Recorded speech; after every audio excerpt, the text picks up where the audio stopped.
Blessed are the poor in spirit, the kingdom of heaven is theirs.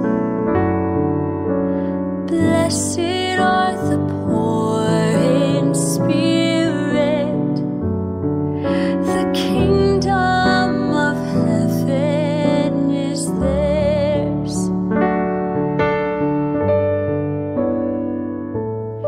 The Lord keeps faith forever, secures justice for the oppressed, gives food to the hungry. The Lord sets captives free. Blessed are the poor in spirit, the kingdom of heaven is theirs. The Lord gives sight to the blind. The Lord raises up those who were bowed down.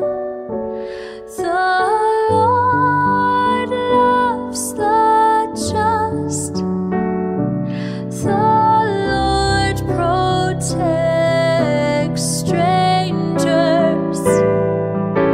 Blessed are the poor in spirit, the kingdom of heaven is theirs. The fatherless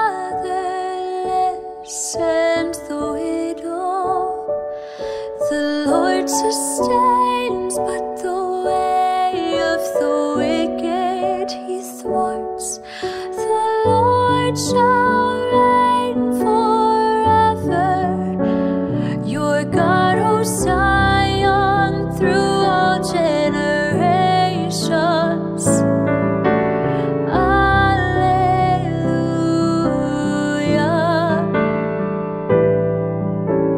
Blessed are the poor in spirit, the kingdom of heaven is theirs.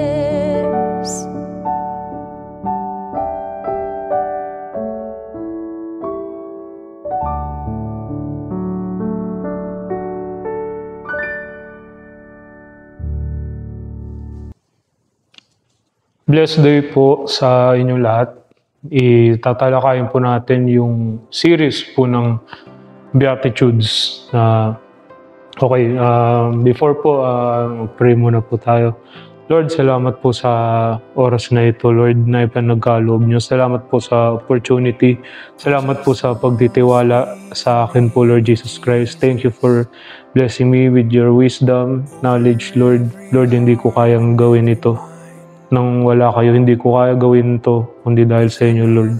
You are the source of my strength, of my wisdom, Lord Jesus Christ. Lord, salamat sa lahat ng mga bagay na pinagkaloob mo. Salamat po, Lord.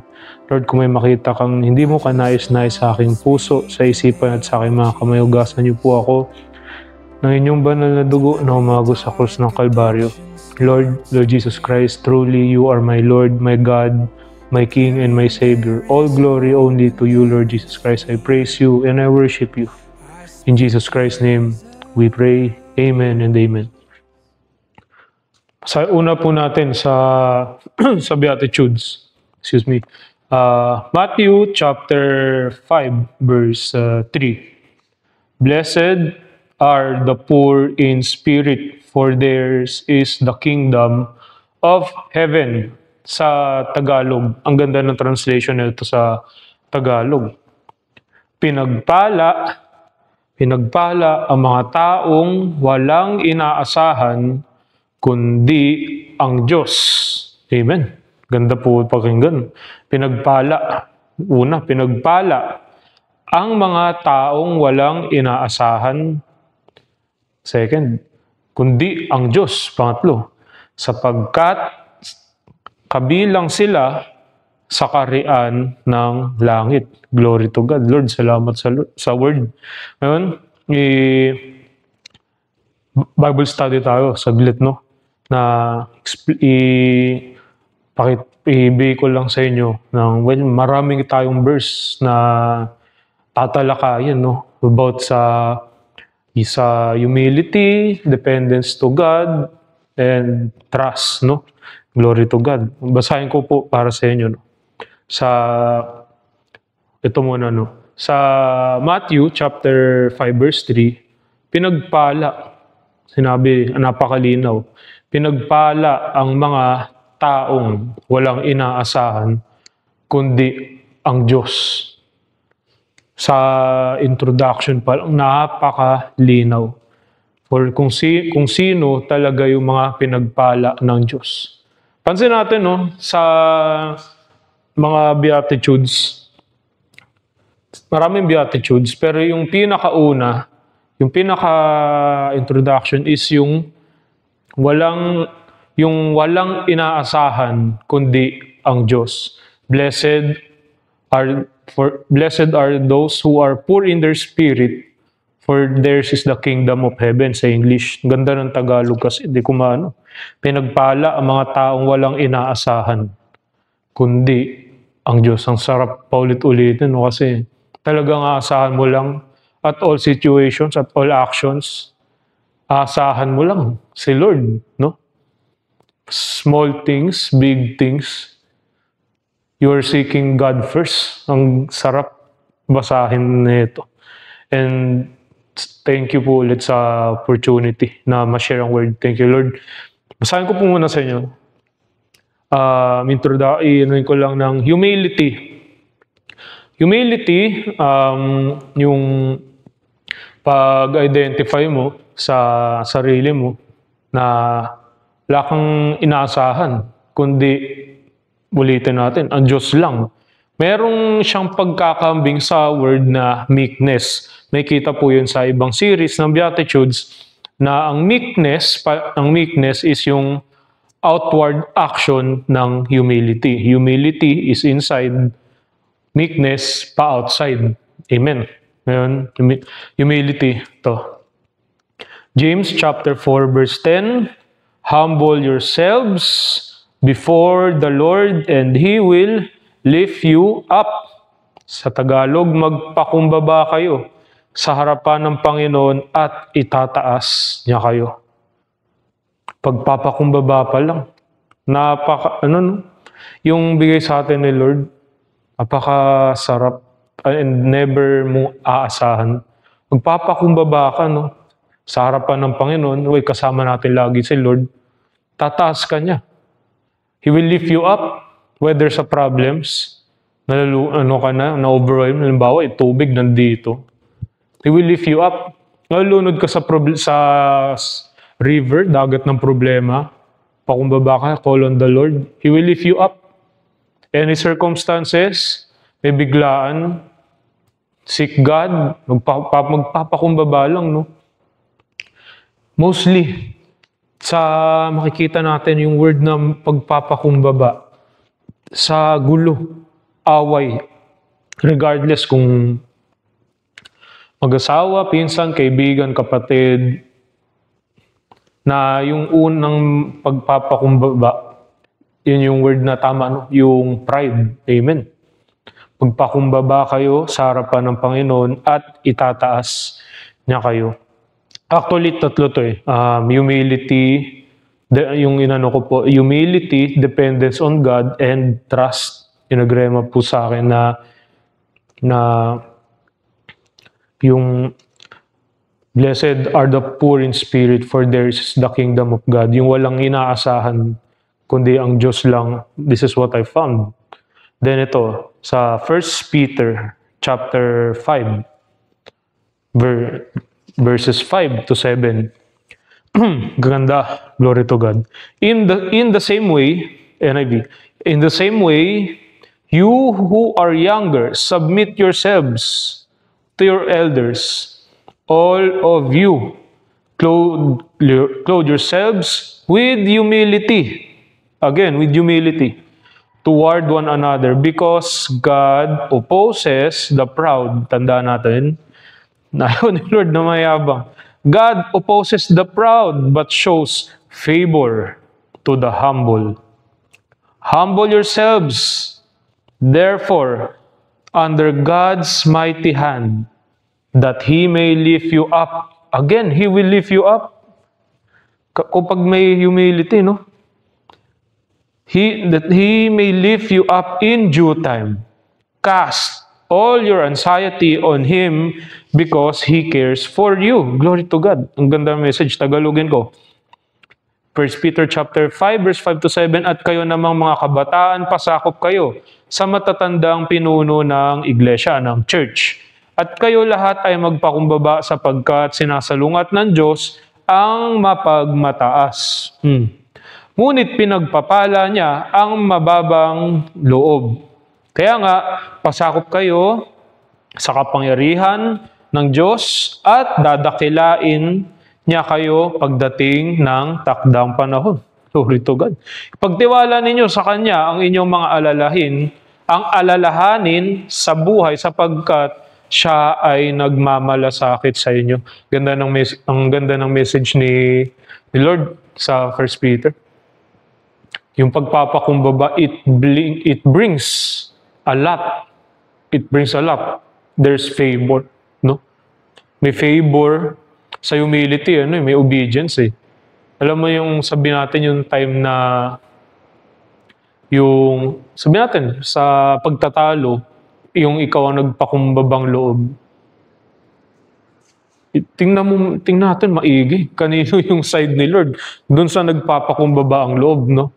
Kahit whether you're right or whether you're wrong, no? Accept mo na wrong ka, accept mo na right ka, pero yung pagpapakumbabang loob mo, no? When you choose to go in humility, there's a unity. Wow, when you choose your humility, there's unity in your spirit, not in the flesh, no? Amen. Kasi sinasabi dito, God resists the proud. Amen. Next ko po yung para mabilis lang. Ito naman sa James chapter 4 verse 6. Sinabi ni Lord to. But He gives us more grace. That is why Scripture says. Ako, inulit lang to. Verse 6 po to Kanina po yung yung verse 10, yung natalakay natin. Sa Book of James pa rin. But he gives us more grace. That is why Scripture says, God opposes the proud, but shows favor to the humble. Wow. Ngunit ang Diyos ay nagbibigay ng higit pang pagpapala. Kaya't sinasabi ng kasulatan, ang Diyos ay laban sa mga mapagmataas, ngunit pinagpapala niya ang mga mapagkumbaba. Imagine mo yun, no? Pipray ka kay Lord. Lahat nagpipray ka.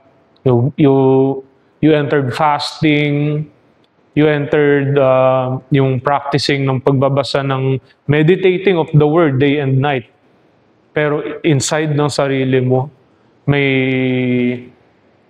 tawag doon, yung may kahit katiting na proud, no? Or sabi natin, may pride.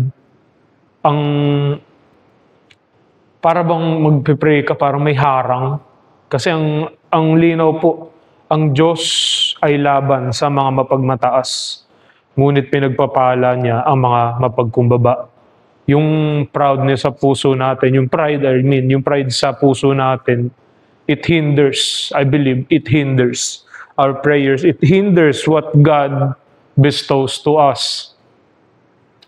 Kaya hindi po nakakapagtaka, sadly, I will be honest, some of our brothers and sisters na you will ask or mapapaano ka na lang, where is your fruit?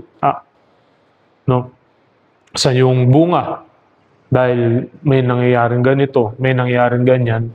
Well, we don't judge them, we discern, no? We don't judge, but we discern, but only God knows what's inside their minds and their hearts. So, for us, if we discern sa brothers and sisters natin, there's something wrong, first, pray.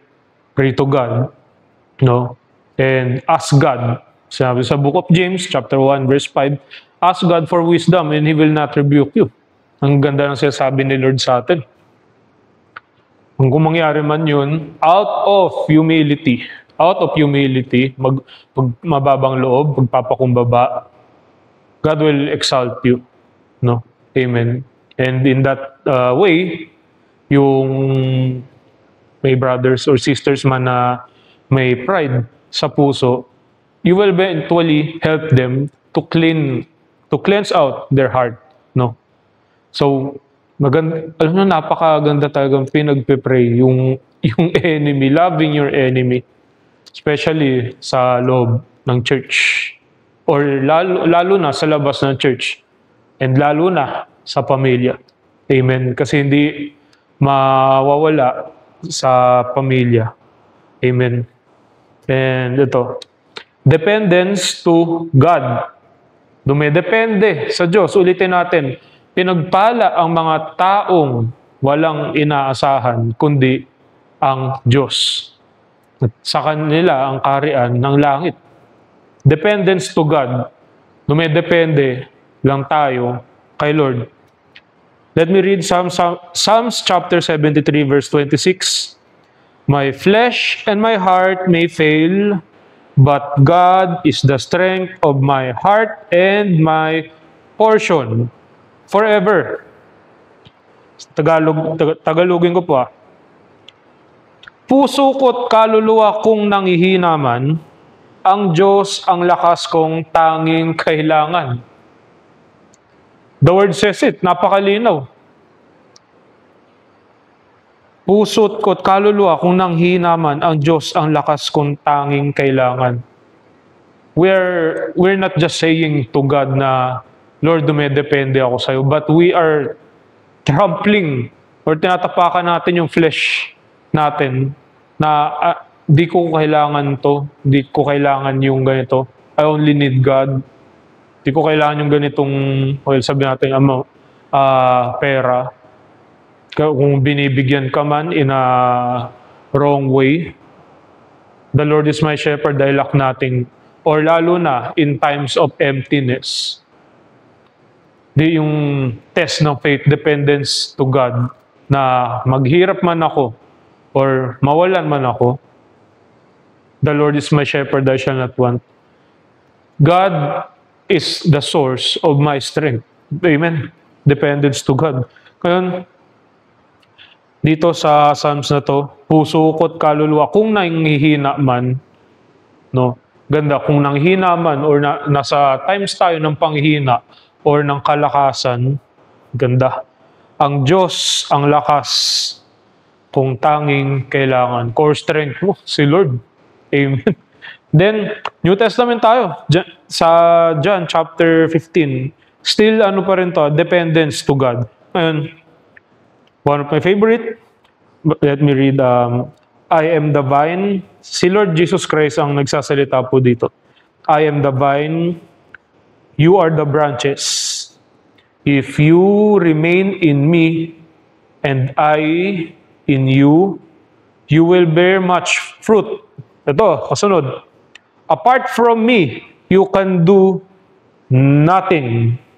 Apart from me, you can do nothing. Tagalogin natin para mas malinaw. Ako ang puno ng ubas at kayo ang mga sanga, ang nananatili sa akin kay Lord, at ako sa Kanya, ikaw kay Lord, ang siyang nagbubunga ng sagana. Prosperous, not just financial, not just in health, most of all spiritual prosperity, pagpapalang spiritual. Naramdaman mo si Lord lagi. Amen. Yung presence si Lord, alam mo nandiyan lagi. Favor, I mean. Ito, tuloy natin, no? sapagkat wala kayong magagawa kung kayo'y hiwalay sa akin. Napakalinaw. Kung mawala yung dependence natin, mawala yung dependence ko, mawala dependence mo kay God, napakalinaw. Wala kayong magagawa kung kayo'y hiwalay sa akin. May sasalo. Well, this will be a bad news, no? Lumayo kay Lord, may sasalo sa'yo. The world, yung mundo, or even worse, Satan ang sasalo sa'yo. So, napakaganda. Well, will be just a cautious thing na wag lalayo kay Lord. Amen. Good times, bad times, always depend on God. Speaking of dependence to God, si David, Joshua, Moses, Joseph, grabe yung nila, no? Yung dependence nila kay Lord. Na before, lalo na si David, na before they do something, they always ask God first. Lagi nilang tinatanong si God. Lagi nilang tinatanong si Lord. Lord, tama po ba to? Lord, gagawin ko to. Lord, pupunta ako sa kaliwa o sa kanan.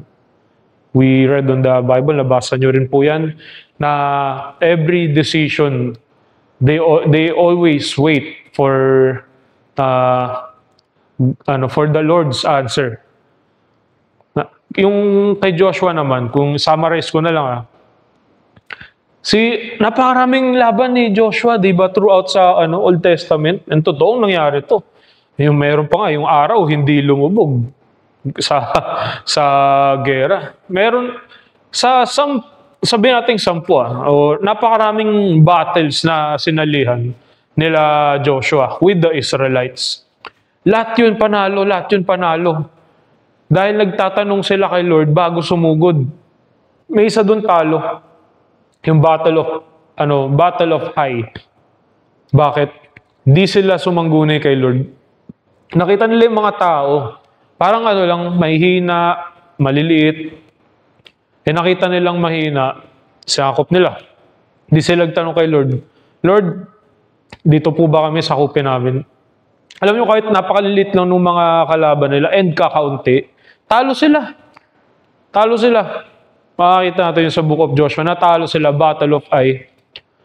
Then, nagrepent sila, nagsumangguni sila muli kay Lord. Then, binigyan sila ni Lord na instructions. Nalo sila. Napakaganda talaga ng before we speak on something, let's ask God.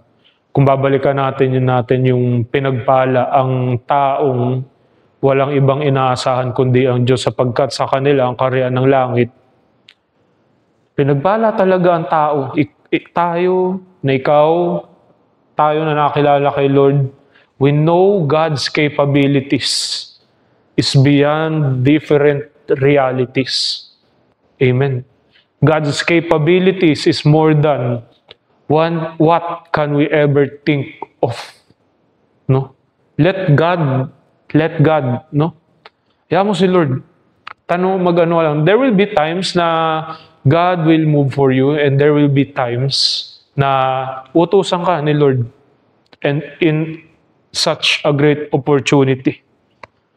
Evangelizing, teaching the word, prophesying, giving sa mga minsan may utos si Lord na napaka-unorthodox. Alam kong nagdaan ka na rin dun na kailangan mong isuko to. Kailangan mong isuko yan, kailangan mo iwanan yan. Pero pag pinili mo talaga si Lord, no, ulitin ko, walang pinagpala ang taong walang ibang inaasahan kundi ang Diyos. The moment when you choose God, everything, yung mapapasurpresa ka na lang na, grabe Lord, thank you. This is more than what I prayed for. Lord, this is more than what I asked for. Lord, this is more than what I expected for. Glory to God. And I believe na ikaw na nakakanood nito ay pinagpala. Amen. Sige, next tayo. Dependency to God. Yun. Then ito, Psalms chapter 16 verse 8, I keep my eyes always on the Lord. Eyes on the Lord always. I keep my eyes always on the Lord.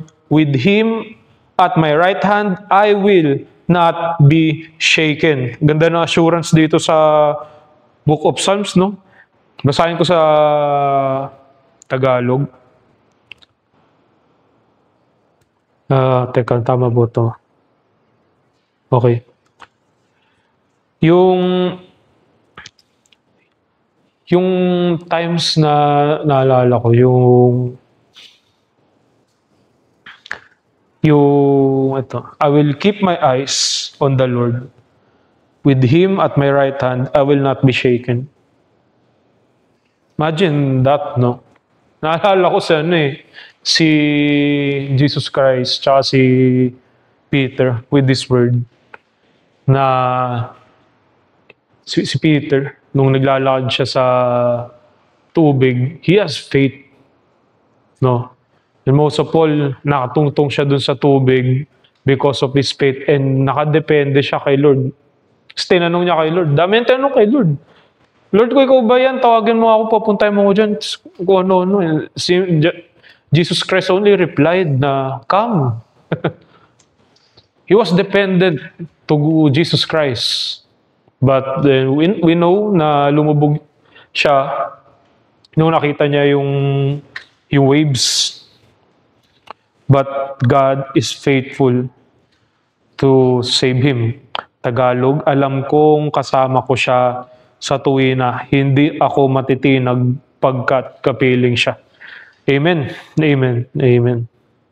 Next, basahin natin yung ito po. Isaiah chapter, tama po ba? Dependence to God. Isaiah chapter 40, verse 29. Dependence to God. Tanda natin itong ganda nito. Isaiah chapter 40, verse 29, He, the Lord, glory to God, He gives strength to the weary and increases the power of the weak. In-increase yung mga may hina. Tagalog, ang may hina at mga napapagod ay kanyang pinapalakas. Amen. May hina at mga napapagod, kanyang pinalalakas. Ulitin natin, when everything of your source, strength, wisdom, knowledge, intellect, when you always say, binigay sa akin ni Lord to, you're glorifying God. Lalo na yung times na you're depending on God. Small thing, tanda natin ulit, small things, big things. Nakadepende ka lagi kay Lord. Wow. Kasi direkta ka dun eh. The one who made heaven and earth, nakadirekta ka dun. And He is your Father. The one who made heaven and earth. So why worry? Glory to God. He is the one who gives strength. He is the source of everything you need. Sabi nga, di ba, ni Lord, my grace is sufficient to you. Glory to God. Next naman natin, trust, pagtitiwala. May trust ba kaya tayo kay Lord, no? Kasi dun sa sa pinagpala, ang mga taong walang inaasahan kundi ang Panginoon sapagkat sa kanila ang karya ng langit, kasama dun yung humility, dependence on God, and yung pagtitiwala, trust. Psalms chapter 9 verse 10, those who know your name trust in you. For you, Lord, have never forsaken those who seek you. Amen. Tagalog natin, nananalig sa iyo, Yahweh, ang kumikilala sa iyong pangalan.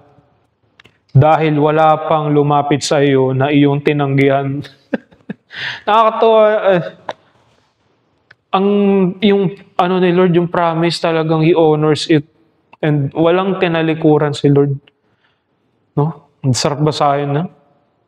Awit chapter 9 verse 10, nasa paulit-ulitin, nananalig sa iyo, Yahweh, ang kumikilala sa iyong pangalan. Yung kumikilala sa iyong pangalan. Dahil wala pang lumapit sa iyo na iyong tinanggihan. And we always remember that. Put that in your heart, tie it in your neck. Wala pang tinalikuran si Lord Jesus Christ. Hallelujah. Ay, nako, Lord. Psalms chapter 56 verse 3, when I am afraid, I put my trust in you. May kantang ganito yung sa Vacation Bible School. Ako, meaning ko, pag natatakot ako in certain situations, certain times, I still, tawag doon yung Lord, what if, Lord, what if. But ito lang laging tumatakbo sa akin. Whenever I'm afraid, when I am afraid, I put my trust in you. To Lord Jesus Christ, Tagalogin natin. Ito, kapag ako'y natatakot, o aking Diyos na dakila, sa iyo ko ilalagak pag-asa ko at tiwala. When I am afraid, I put my trust in you. Afraid man tayo or hindi, no? We still trust God at all times, because at all times we know that God is good in all times. Amen. Isaiah chapter 41 verse 10. So do not fear. Sakto. Kasunod. So do not fear, for I am with you. Do not be dismayed, for I am your God. I will strengthen you and help you. I will uphold you with my righteous right hand. Diyos mismo. No? Diyos mismo nagsabi. Diyos rin mismo aabot sa'yo. Ako'y sasayo, huwag kang matakot. Ako ang iyong Diyos, hindi ka dapat mangamba. Huwag kang matakot, huwag ka rin mangamba. Good news, palalakasin kita at tutulungan. Palalakasin kita at tutulungan, iingatan at ililigtas. 4. Yung una, ako'y sasayo, huwag kang matakot, at ako ang iyong Diyos, hindi ka dapat mangamba. We got 2 excuses, but God has 4 answers. Amen. Glory to God. We got 2 excuses: fear, takot, mga pangangamba, anxious. But God says, His Word says, He always says, palalakasin kita, tutulungan kita, iingatan at ililigtas. Alam ko, narinig na natin to. We always have 99 problems, but there will always be one answer. And that name is Jesus Christ, calling upon the Lord. Hallelujah. Next natin. Sa trust. Alam natin to. Proverbs chapter 3, verse 5 to 6.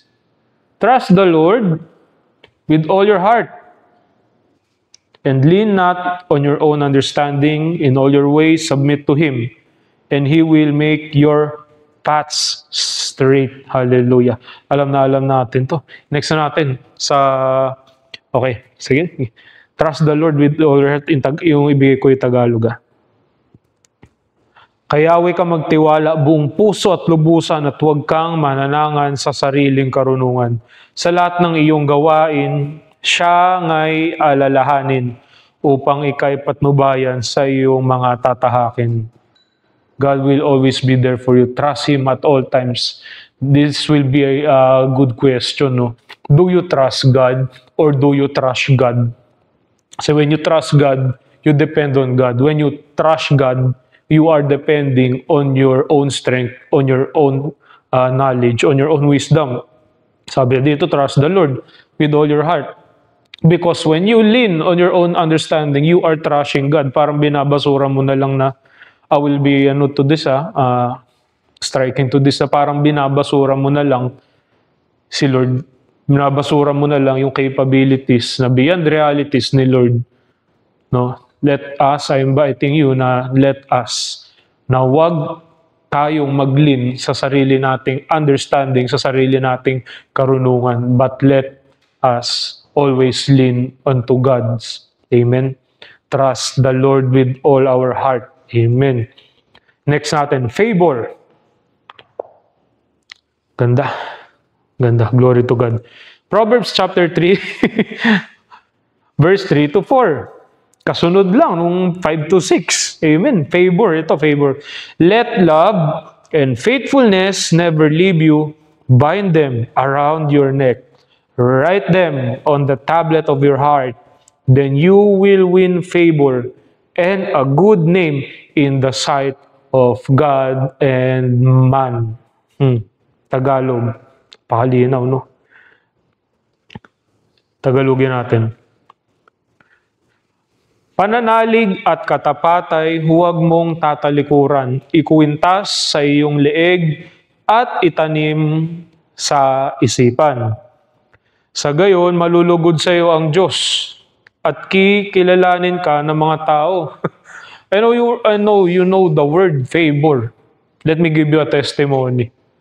Naalala ko po nung I was a first timer here in Bulacan. Dati po yung lagi sa Quezon City. Then, pauwi po ako noon, madaling araw. From Gumaok, Bulacan, hanggang Quezon City, isang bus lang. So, meron akong inaasahan. Ang lagi kong ruta is yung bababa ng Fairview. Then, sasakay ng Fairview hanggang Quezon City. Then, yung sinakyan kong bus, nagulat ako.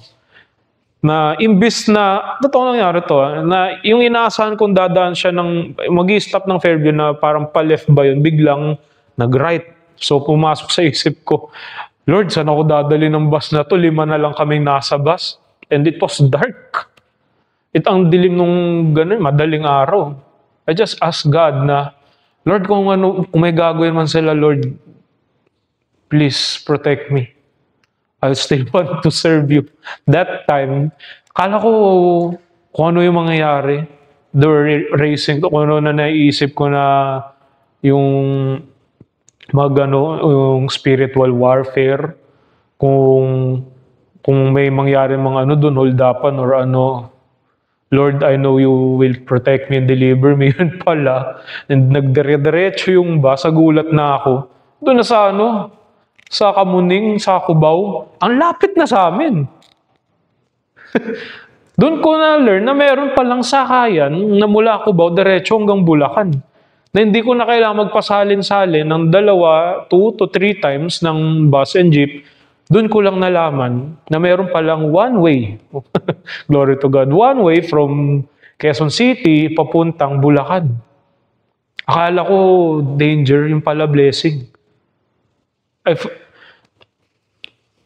I will be honest, I found favor in God's eyes. I'm exalting God. I'm glorifying God with this. I found favor in God's eyes because what? I trusted Him. Siya yung una kong tinawag. Even though I will be honest, even though there was sa kaisipan ko nun, yung ready nang yung ganun, pero ayoko na gawin yun, hindi ko nagagawin yun. Pumasok yun sa isipan ko. But still, I remembered God, yung mga miracles na ginawa niya sa buhay ko. For me, it will be a sin to doubt God for me. It will be a sin to underestimate what God can do and what He is doing. Even though hindi natin nakikita dark times, dark ways, hindi ko nakikita yung daan, sobrang dilim. Gulat na lang ako kaya sa city na, ay nako, Lord, grabe ka Lord. Sige, patuloy tayo. Okay, Psalms chapter 5 verse 12, surely, Lord, you bless the righteous, you surround them with your favor as with a shield. Magtagalog tayo. Okay. Pinagpapala mo, O Yahweh, ang mga taong matuwid, righteous, at gaya ng kalasag, protektado sila ng iyong pag-ibig. I know you have felt God's wonders and favors na yung biglang wala magkakaroon. Yung biyahe, no? Yung naalala ko tuloy yun sa ka-church ko. Kasi yung talaga yung mga nangyayari sa buhay natin, favor na yung grabing testimony. Kasi sa pag-share natin ng word, testimony is one of our foundations. Pero alam mo yung mga grabe radical testimonies. Marami kasi akong binibisitang church.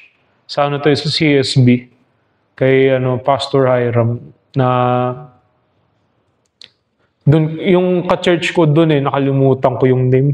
Pero yung itong ite-testify ko sa ibang church din, nakalimutan ko rin yung church nila. Na papunta siyang Taiwan, punta siya na iya. Yung documents, kulang, papel na ganito, ganyan, kulang. Then, wala na yung plane. Punta na Taiwan. There's no other way, wala na. Yung nakikitang opportunities, zero. No. Ginawa niya dun sa condo niya, condo ba yun or bahay. She actually, nagano siya kay Lord na yung piniga yung puso, kinausap si Lord. Lord, gusto po makapunta ng Taiwan. Please, Lord, kung kaloob niyo, Lord, dali niyo ako sa Taiwan. And radical yung nangyari.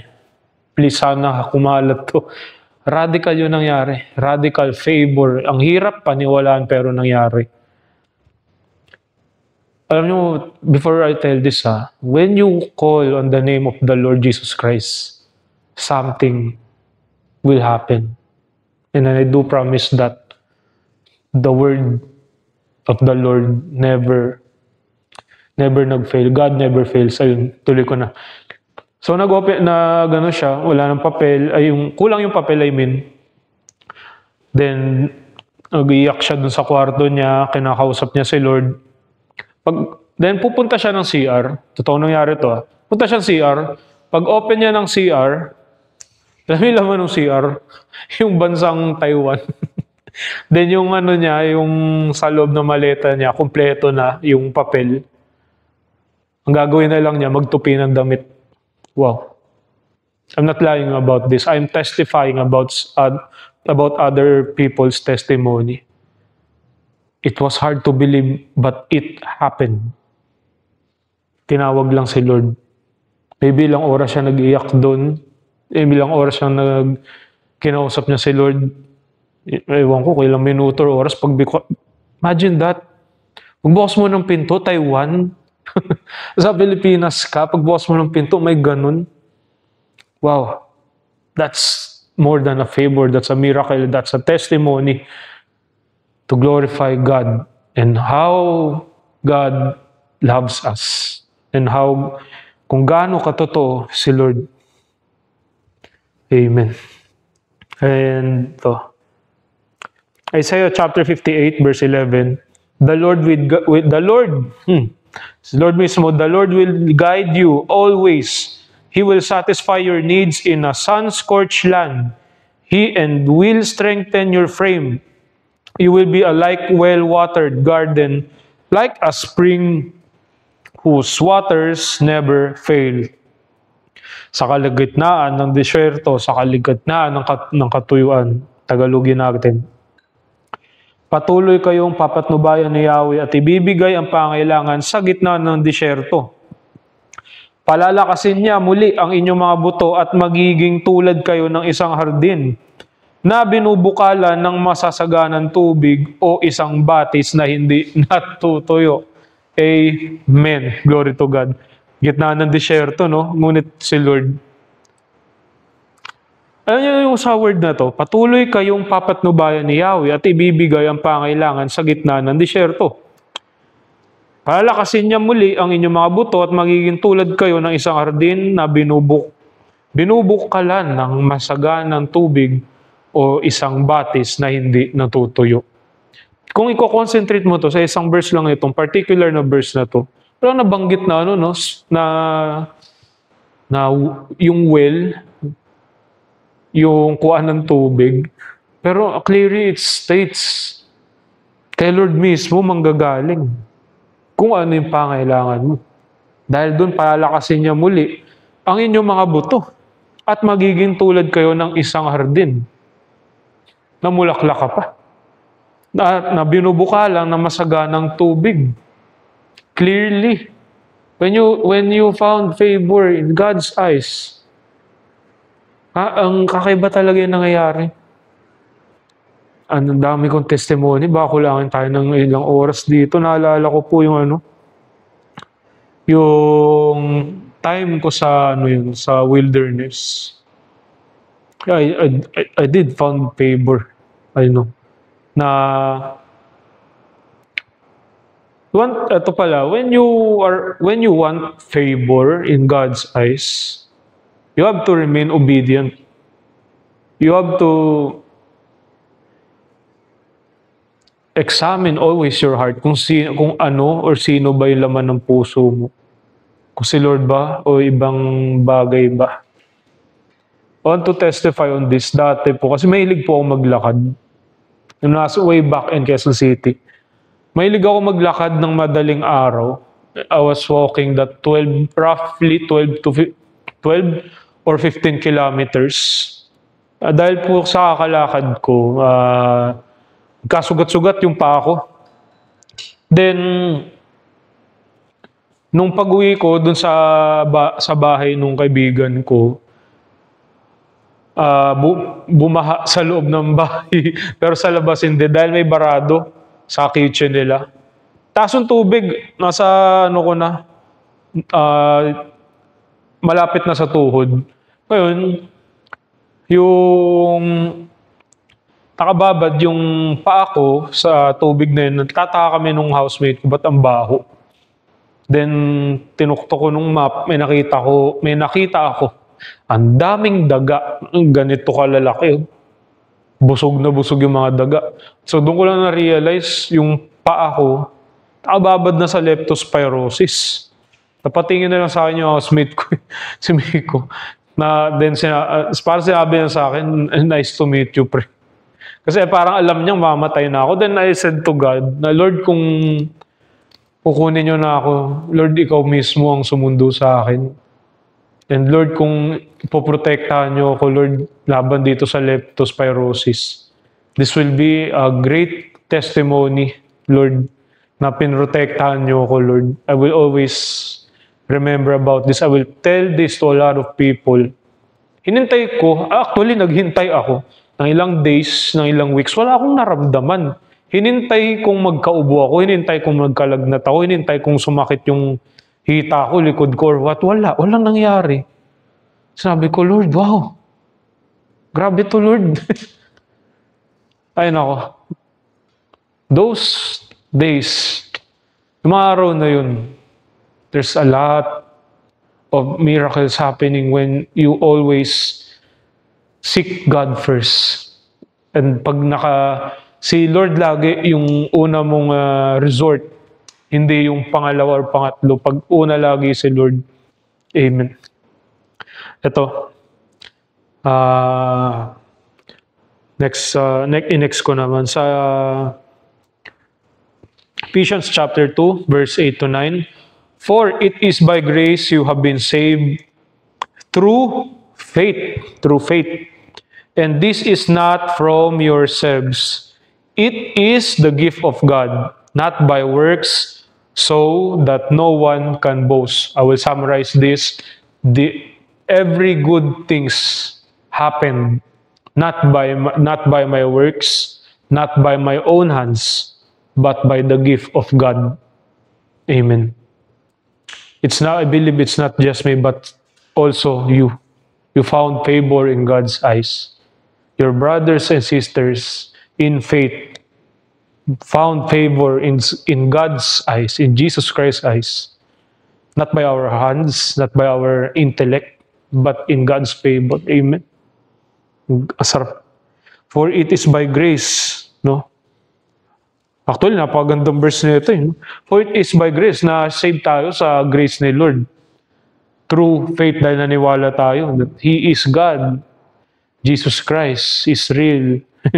Hindi naniwala tayo, hindi dahil sa nakasulat sa ganito, hindi dahil sa nakasulat sa ganyan, hindi dahil sa sinabi ni ganito, sinabi ni ganyan. But we felt God's hands. We felt He is real. Jesus Christ is real. Amen. And for me,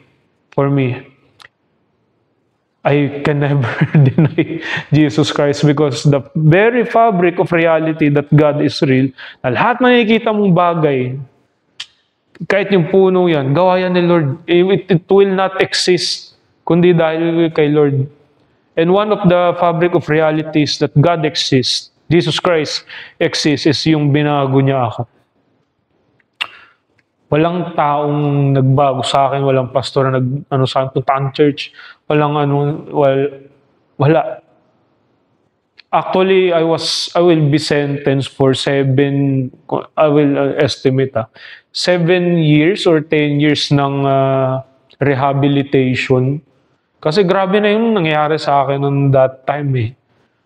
Pero kay Jesus Christ, kay God, it will only take a second to renew a person like me. I was full of sins. And di ko alam kung narinig mo na rin to sa akin. I've done many things that lahat ng ma-imagine mong kasalanan na gawa ko na. And I will be sentenced for rehabilitation. No? I was drug addict ako sa marijuana, alcohol, anything. I was addicted to everything. To anything. But God takes it away in just a second. Pinagpala ang mga taong walang inaasahan kundi ang Diyos. Di ko alam, blessed na pala ako noon that time. Kasi siya lang yung inasahan ko. Di ko alam that time nung nireceive ko si Jesus Christ, nung na-baptize ako sa tubig. Ay nako, it will be long time. Basta, ang sarap na mapunta kay Lord. Conclusion na tayo. Proverbs chapter 8 verse 17. Conclusion natin, no? Tanda natin, word ni Lord to. I love those who love me. And those who seek me, find me. Si Lord ang nagsabi. I love those who love me, and those who seek me, find me. And those who seek me, find me. Hallelujah. Kailan pa ba explanation? The word of the Lord explains itself. Tagalogin natin. Mahal ko silang lahat na sa akin nagmamahal. Kapag hinanap ako ng masikap, tiyak na masusumpungan. Okay. Next na tayo sa Psalms. Psalms chapter 27 verse 4. One thing I ask from the Lord, this only do I seek, that I may dwell in the house of the Lord all the days of my life, to gaze on the beauty of the Lord and to seek Him in His temple. Kay Yahweh ay isang bagay lang ang aking hinihiling. Isa lamang talaga ang aking hangarin, ang tumira sa templo niya habang buhay, upang kagandahin ni Yahweh aking mapagmasdan at dooy humingi sa Kanya ng patnubay. In the presence of God, kung saan ka man mapunta, the heaven is with you. God is with you. Muli, no, ulitin ko lang, no, yung Matthew 5:3 na ipinagpala ang mga taong walang inaasahan kundi ang Diyos dahil sa kanila ang kaharian ng langit. Wow! Imagine mo, no? Saan ka man mapunta, nasa mo lang lagi si Lord. You can ask favor to the Lord, healing, deliverance sa mga tao. It will happen. Yung pag-change ng tao just by word of God. Wow. Sige, okay. Last na lang. 1 Chronicles chapter 16 verse 11 to 12. Look to the Lord and His strength. Seek His face always, always. Remember the wonders He has done, His miracles and the judgments He pronounced. Tagalogin natin. Is 1 Chronicles chapter 16 verse 11 to 12. Lumapit kayo kay Yahweh upang tulong niya'y hingin sa tuwin ay Lumapit kayo kay Yahweh upang tulong niya hingin sa tuwin ay parangalan siya at sambahin.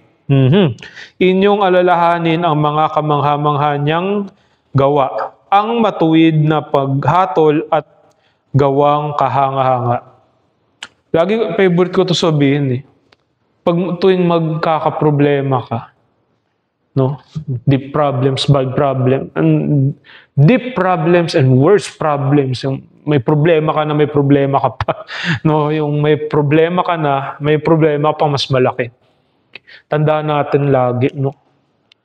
What God did yesterday. Hindi yung kahapon, no? As well, kasama yung kahapon. Yung what God did in your life. Yung, lalo na yung first time mo siyang nahagkan, yung nahawakan yung kamay niya, yung binago ka niya, yung mga miracles na ginawa niya sa buhay mo, sa buhay ng ibang tao. Tandaan lang natin yun, no? Na, Lord, yung dati, napaka-imposible, pero ginawa mong posible. Alam ko, Lord, gagawin mo ulit to ngayon. No? Amen. Ulitin natin, mapalad, pinalad na. Yung mga taong walang ibang inaasahan kundi ang Diyos sapagkat sa kanila ang kaharian ng langit. Grabe. Alam nyo, yung pagkamatay ni Jesus Christ, it doesn't just brought us grace, no? Mercy, forgiveness, salvation. Ang dami. Hindi ko may enumerate sa kamay ko. Lagpas na sa kamay ko at sa paa ko. When you seek God first, kapag siya yung talagang inasa mo, and dun yung trust, diba? Yung dependency on God, and yung humility, yung humility, na siya ang unang hinahanap-hanap mo lagi. Siya, nasa kanya yung katiyakan mo. Kaya yung kapag nakasurrender ka sa kanya, maganda man yung mangyari, or bad yung mangyari, it has a purpose. Kaya nga yung word, kaya yung word na surrender, andun yung word na sure eh. Yung word na surrender, andun yung word na sure. Sigurado. When you surrender it to God, sure yun. Na in all times, asahan natin si Lord. You can trust your other people, but trust more to God. Kasi people will fail, but God never will fail. People will fail, but the word of the Lord never fails. People can lie, people can be bad, but God never will. People can abandon you. Well, I'm not disencouraging you. But God will never leave you or forsake you. Pag umaga nga, una natin hinahanap, cellphone eh. Unahin natin si Lord. Lord, thank you, ginising mo ako. Kaya pinagpala, ang tao walang ibang inaasahan kundi ang Diyos. Wala akong pagkain, it's fine. God will give. Wala akong lakas ngayon, it's fine. God will give. No. Hindi naman hindi yung ginagawang genie si Lord na, but yung buong buhay mo nandito kay Lord, and everything follows. The Lord is my, Psalms 23, no? The Lord is my shepherd, I shall not want. He maketh me to lie down in green pastures. Wow. He leadeth me beside the still waters. He restored my soul. He leadeth me in the paths of righteousness for His name's sake. Yes. Yea, though I walk through the valley of the shadow of death, I will fear no evil. For thou art with me, thy rod and thy staff, they comfort me.